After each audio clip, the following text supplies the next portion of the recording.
नमस्ते दोस्तों, हमारे चैनल पे आपका स्वागत है। आज की कहानी का शीर्षक है शाही हुक्का। यह शेख चिल्ली का एक मशहूर किस्सा है। हाफिज नूरानी शेख चिल्ली के पुराने दोस्त थे।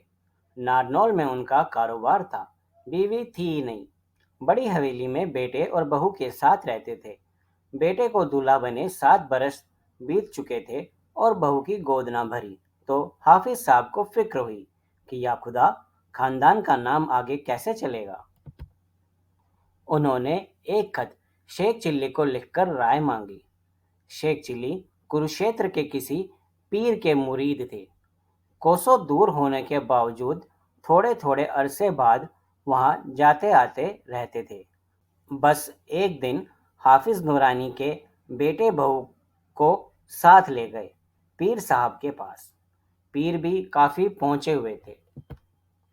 उन्होंने बहू को कुछ पढ़कर पानी पिलाया और एक ताबीज उसके बाजू पर बांधकर बोले, परवरदिगार ने चाहा तो इस बरस आरजू पूरी हो जाएगी। पीर साहब की दुआ का असर हुआ। 1 बरस बीतते बीतते बहू के पांव भारी हो गए। वक्त आने पर चांद से बेटे ने जन्म लिया।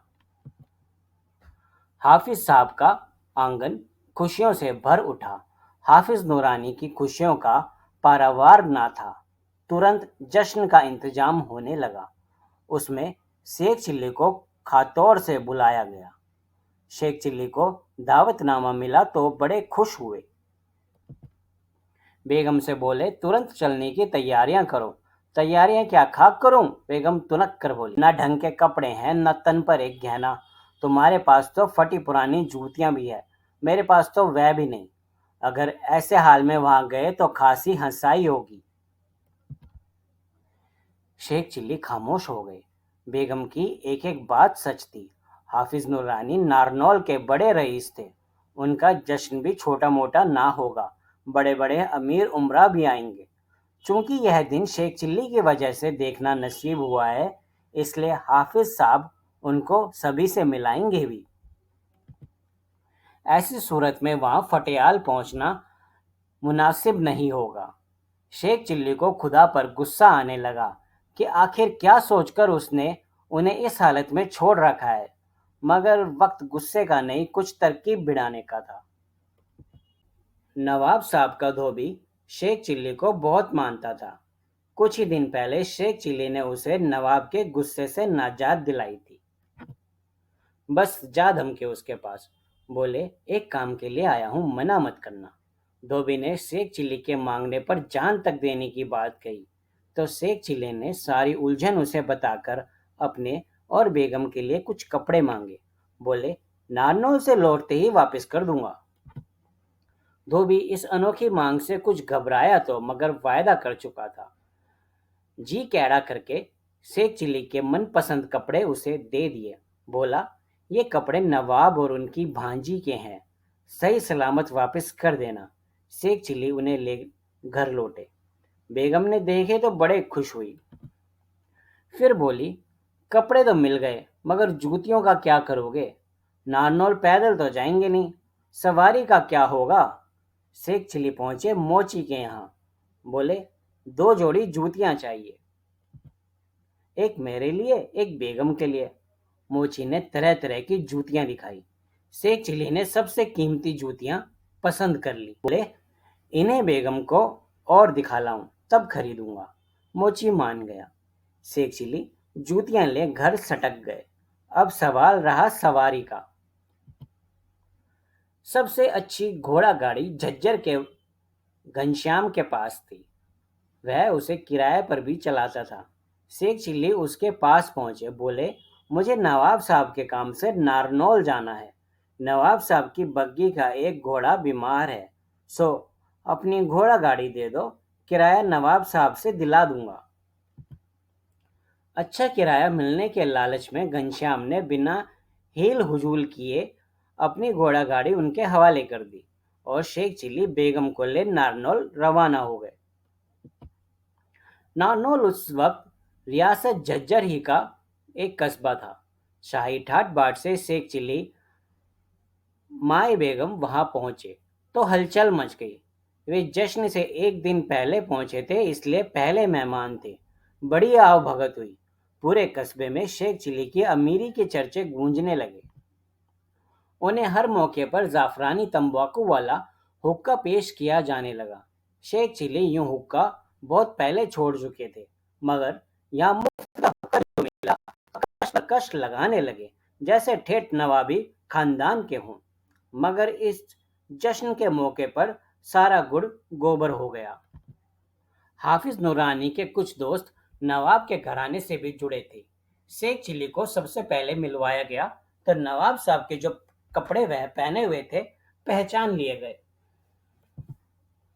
उस समय तो किसी ने कुछ ना कहा, मगर बाद में जो फुसफुसाहटें फैली तो शेख चिल्ली को भनक लग गई। बस हुक्का पकड़े पकड़े भागे जनान खाने की ओर। बेगम से बोले, जल्दी करो, यहाँ से तुरंत चलने में ही भलाई है। कपड़ों की बाट फूट गई है। ऐसा ना हो कि नवाब को पता चल जाए और धोबी के साथ साथ हम भी रगड़े जाएं।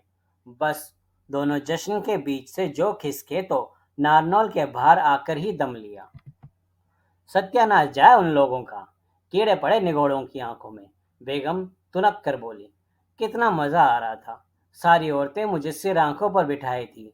तभी उनका ध्यान गया हुक्के पर, जो अभी भी शेख चिल्ली के हाथ में था। बोली, क्या हुक्का क्यों उठा लाए?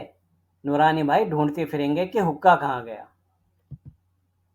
मगर शेख चिल्ली भी ऐसे बने बैठे थे जैसे वह उन लोगों को भी अभी फाड़ खाएंगे जिन्होंने नवाब के कपड़े पहचाने थे। बेगम की बात उनके कानों में पहुंची ही नहीं। काश मेरे बस में होता कि जिसको चाहा फांसी पर चढ़ा दूं। कमबख्तों से कोई पूछे कि नवाब के कपड़ों पर क्या उसका नाम लिखा है, कि गुनगुनाने लगे, कपड़े तो नवाब के से लगते हैं। मैं अल्लाह ताला का इतना नेक बंदा, दिलो जान से उसकी इबादत करने वाला, पांचों वक्त नमाज अदा करने वाला, पीरों और फकीरों की कदम बोशी से पेट भरने वाला, फिर भी पता नहीं मेरी इतनी बेइज्जती उसे कैसे गवारा होती है। अत्ता क्यों नहीं फरमा देता मुझे कोई ऐसी गहरी ताकत जिसकी ओर टेढ़ी नज़र से देखूं वह खाक हो जाए। अल्लाह, अगर ऐसी गहरी ताकत मुझे मिल जाए तो फिर मैं इन सबको देख लूंगा। सबसे पहले हाफिज नूरानी के जश्न में वापस जाऊंगा। उन सारे बेहुदा लोगों को ऐसी टेढ़ी नज़र से देखूंगा कि सर से पांव तक शोला बन जाएंगे। कमबख्त इधर उधर भागेंगे, शोर मच जाएगा। पानी डालो, रेत डालो, लपटों में घिरे वे वहशी पंडाल में इधर उधर भागेंगे। दूसरे लोग उनसे बचने के लिए भागेंगे। पंडाल में आग लग जाएगी। ना ना, पंडाल तो बेचारे हाफिज नूरानी का है, उसमें आग क्यों लगेगी? मगर वे भागते दौड़ते हुए आकर मुझसे लिपट गए तो? अरे कैसे लिपट जाएंगे? मैं उन्हें टेढ़ी नजरों से देखूंगा ही छत पर चढ़कर। अगर वे जनान खाने में जा घुसे तो वहां भी तो वहां भी बुरी तरह भगदड़ मच जाएगी। सारी औरतें भाग भाग कर कमरों में जा छिपेंगी, अंदर से सांकल चढ़ा लेगी। मगर बेगम बेगम कैसे भागेगी? वह तो बिना किसी की मदद के उठ भी नहीं सकती। या परवरदिगार खैर करना, वरना बेगम को कबाब बनने में देर नहीं लगेगी। 2-4 बाल्टी पानी तो उनके कोकाफ जैसे बदन पर 10-5 बूंद जैसा साबित होगा। मगर 30-40 बाल्टियां पानी लाएगा कौन? लोग तो जश्न में मशगूल होंगे। उन्हें हादसे की खबर देने के लिए मुझे ही चिल्लाना होगा, आग लग गई, हाय बेगम आग में घिर गई, दौड़ो। और तभी बेगम की धौल उनके सिर पर पड़ी, जैसे धरती पर गिरने से जागे शेख चिल्ली। देखा, हुक्का उन दोनों के बीच गिरा पड़ा है। घोड़ा गाड़ी में धुआं भरा है और धोबी से उधार मांगे कपड़ों में चिंगारियां उठ रही है। तो दोस्तों, आपको यह कहानी कैसे लगी हमें कमेंट करके बताएं और वीडियो को लाइक करें।